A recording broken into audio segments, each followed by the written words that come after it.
wokeism, Trumpism, fundamentalism, the religious right, Marxism. How do all these pieces connect? Voddie Baucham gets into it in this video. Let's get into it. The three most important books right now are the Bible, 1984, and Animal Farm. It's crazy. We're seeing it. I know.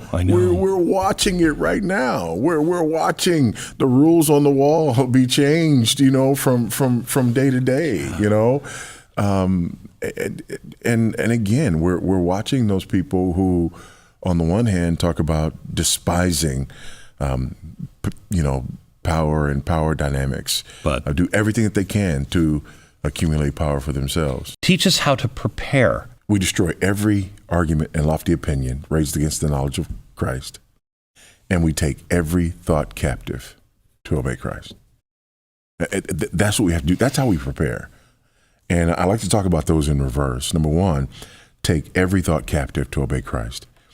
And one of the major problems that we have is that people have not taken every thought captive. In other words, they have this kind of bifurcated view of life. And they say, over here is God, and over here is Jesus, and over here is salvation, and over here is church, right? And here's that spiritual part of my life. And then over here is politics and economics and, all these other things. And so we're not bringing this under this umbrella. Mm-hmm. And so we don't have a full-orbed biblical theological understanding of civics, for example. So I know you're a history guy, right? So if we look, pietism, takes hold. Pietism is the idea that basically, we're just here to be religious people in church, not involved in that secular world or, whatever, right? Liberalism. Let's say, again, we're back 1920s, 30s, liberalism takes hold and the fundamentalists respond. J. Gresham Machen and so on and so forth. Now fundamentalism is it's a pejorative, right? But when I say fundamentalism, I mean those people who said, no, to the liberals, no, we believe in the fundamentals. You're denying the virgin birth, right? You're denying the resurrection. You're denying the supernatural. So the fundamentalists say, no, we believe in those fundamentals of the faith. We move forward, in history, and all of a sudden we get this kind of the sort of religious right movement, right? Now, the religious right movement was a powerful movement, but it was based on their ability to get people organized and motivated and out, Correct. To vote and whatnot. But it was a mile wide and half an inch deep. The theological foundations weren't there. It was just activism for activism's sake. It was, things are bad, we'll give you a voter guide, go vote for the guys that we tell you to vote for, and then we'll turn this thing around because we voted for the right guys. And that's not the answer.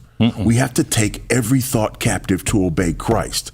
I don't just need to know who to vote for. I need to know why I'm voting. Amen. Right? Yes. I don't just need to know I like this policy, I don't like that policy. What's wrong with this policy? Like fundamentally, what's wrong with this policy? See, so I need to all of Christ for all of life. Take every thought captive to obey Christ. And destroy every argument and lofty opinion raised against the knowledge of God. That's the two-pronged war that we fight. Number one, having this, full-orbed, well-developed biblical worldview.